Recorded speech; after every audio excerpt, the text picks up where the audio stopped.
Happy morning, children. Hope you all are doing good. Okay, so in today's class, we are going to see about the same continuation chapter, that is, from trade to territory, the company establishes power. Okay, by today's session, we'll just wind up the chapter. Okay, after that, we'll have a test for this entire chapter, and I want you all to complete your classwork, that is notes. Okay, as I told you people, I'll not be giving you any notes. You have to just make a notes using this PPT, minimize it and try to compose and make your own notes. Okay, I'll not be giving any separate classwork for you people. So hope you people are doing that, preparing the notes. So by the end of this chapter, I want you all to send your classworks. Okay, by today's class, we'll be completing this chapter. Next week, we'll start with the different things. Okay, fine, children. See, what are all the concepts we have learned in the last class about this chapter? We understood about how British people came to India, what was the main purpose, and from the trade, how they started slowly to take the power in the political activities, how they have established their economic activities, trading activities, everything we have learned, children, and how they started to introduce some new kind of rules or the policies. Okay, in today's class we'll be seeing about setting up new administration, the new kind of administration they are going to set up, that many new policies we have seen already, the doctrine of lapse, all those things, paramountcy. Yes or no, children? So apart from that, what are the new other kind of administration they started? And then it's army, how the British army was powerful, that we'll be seeing, and we'll just conclude the entire chapter and we'll go for recapitulation. Okay, I'll be sending you people the worksheet also. Okay, children, after completion of this chapter, I'll be sending you people the worksheet. Okay, see. So finally, they started with the setting up of a new administration. How they started with the new administration? Let us see that. See, Warren Hastings, the Governor General from 1773 to 1785. So as we know, in the colonies, the British people, they have sent some Governor Generals. Out of that, this Warren Hastings, out of many Governor General, Warren Hastings is one of the powerful and important Governor General. Okay, guys, remember, he was one of the powerful and important Governor General out of the many Governor Generals who were there in India. Okay, see here. By his time, the company had acquired power not only in Bengal but also in Bombay and Madras. So as we have seen in the earlier, what was the main idea of the British people? Yes, children, that is to expand their trade. Okay, their main idea was to just to expand their trade, but later they were even interested in the administrative and the political activities. Okay, so by that they started to acquire the places of India and they minimized the power of the, yes, our Indian rulers, and they expanded their power. Okay, so finally in his time of administration, that is Warren Hastings administration, they were not only got the power in Bengal, they also acquired Bombay and even the Madras. Okay, not only Bengal, Bombay and even Madras also. So how they were ruling these places, how they were controlling these places? They have divided into provinces. See, the presidencies. See, children, the British territories were broadly divided into administrative units called presidencies. So they were not ruling the entire India into single hand. Okay, they have divided those into the small units, the administrative units. They call it as a presidencies. Guys, what do you mean by presidencies? The British territories were broadly divided into the small administrative units that has been called as a presidencies. Okay. See, there were three presidencies, as we have seen that. What are those three presidencies? Bengal, Bombay and Madras. Okay, Bengal, Bombay and the Madras. So how these presidencies were ruled? See, each was ruled by a governor. How they were ruling, children? Each presidencies were ruled by a governor. Okay. See, the formation of the presidencies, that is Bengal, Bombay and Madras. So each of these presidencies were ruled by the governor. See, the supreme head of the administration was the Governor General. Each presidency was ruled by the governor. For them, there will be one more head. He is called as Governor General. Okay, see. Warren Hastings, the first Governor General, introduced several administrative reforms, notably in the sphere of justice.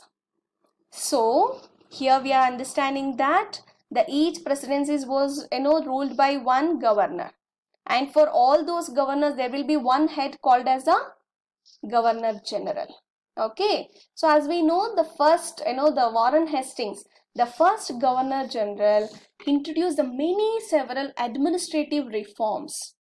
So he has introduced some new forms, new policies, new techniques in the administration. Okay, so particularly, especially in the sphere or in the field of justice, he has introduced the many new forms or the new methods in the administration. Okay, let's see about that. See, from 1772, a new system of justice was established. So in the year of 1772, he has introduced a new system of justice. Okay, in the field of justice, he has introduced a special or the new policies. Okay, see here.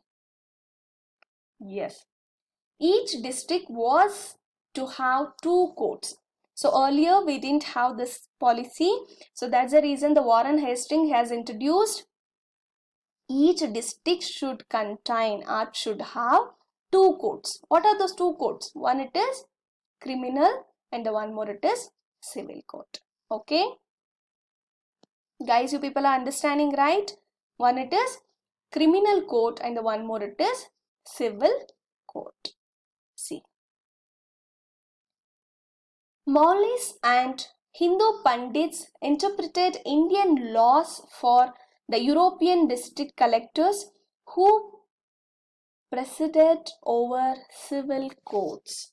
So finally, are the Maulvis, that means the Muslim leaders, and the Hindu pandits interpreted Indian laws for the European district collectors who presided over the civil court. So they explained the Indian laws to the European district collectors, the collectors who were there. They were the entitled, they were they were controlling the civil courts. So for those people are the Muslim leaders and our Indian pandits, they explained, they interpreted the Indian laws which we were following. Okay, see here. The criminal courts were still under a qazi, that is the judge. Guys, what do you mean by the qazi? That is judge and a mufti, but under the supervision of the collectors. The mufti is like a Muslim leaders. Okay, Muslim leader. So finally, judge and the Muslim leader, they were controlling the criminal courts, but under the supervision. That means the collectors, this British collectors used to supervise them. They used to give the guidelines to those people. Okay, so finally we understood the Warren Hastings introduced a new system in the field of justice. Okay, so every district should have 2 courts. One it is criminal and the one more it is civil. Okay, children. Yes. See, a major problem was that the Brahmin pandits gave different interpretation of local laws based on the different schools of the Dharma Shastra. So as we know that earlier, we were following some, yes, the caste system and the different policies we were following in Hinduism. Yes or no, children? So in that, the many Brahmin pandits, okay, so already we have seen that the Indian, the spiritual people, they have pandits has given the different ideas about the Indian laws. But here again, the Brahmin pandits gave the different interpretation about the local laws based on the different schools of Dharma Shastra. That means the Shastra are the rituals which we were following in Hinduism, Dharma Shastra. According to that, they have given some different laws. Okay, see.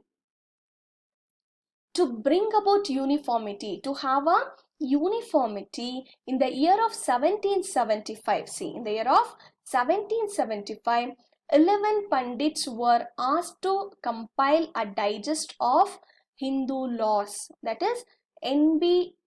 Halhed translated this digest into English. So finally, the different views they have given. The Brahmins Pandit gave the different ideas. The Indian Pandits, the Hindu Pandits have given the different interpretation about the laws. So due to that, in the year of 1775, they tried to compile. They made it, the united, single. To make that uniformity, they made the Hindu laws, the digest of Hindu laws. So that digest of Hindu laws was in the local language that has been translated to English by N.B. Halhed. Okay, see. By 1778, a code of Muslim law was also compiled for the benefit of European judges. Not only the Hindu laws, even the Muslim laws were also compiled for the benefit of European judges. Okay, so finally in the year of 1775, Hindu laws were compiled, and in the year of 1775, Muslim laws were also compiled. See, under the Regulating Act of 1773, a new Supreme Court was established, while a Court of Appeal, the Sadar Nizamat Adalat, was also set up at Kolkata. So finally what happened? So Supreme Court, that means the Supreme, the highest court. Okay, see, that will be the highest, that will be containing or holding the maximum power. Okay, under the Regulating Act of 1773, guys, remember, under the Regulating Act of 1773, a new Supreme Court was established. Okay, they have established the new Supreme Court. Okay, while a court of appeal, if they want to go for appeal, the Sadar Nizamat Adalat was also set up at the Kolkata. So the one more court was also set up for the appeal in Kolkata. Okay, see. The principal figure in an Indian district was the collector. So as we know, even for every district we'll be having a district head. Who's the district head? Collectors. So the finally principal figure, they will be the they will be responsible for all the activities which will be happening in a district. So finally, the principal figure in an Indian district was the collector. So the collector was having like a center of attraction. Okay, see here. As the title suggests, his main job was to collect revenue and taxes and maintain law and order in his district with the help of judges, police officers, and darogas. So finally, what was the main, the responsibility of this collector? As the name itself is denoting, collector. So he has to collect the taxes, revenues, okay, and whatever the laws which has been framed already. He has to maintain the laws. That means he has to check whether all the laws and rules and regulations are following by the people, and he has to take the help of the judges to maintain the laws and the orders, and he has to use the the police people and the arrogance to maintain this administration to go it smoothly. Okay.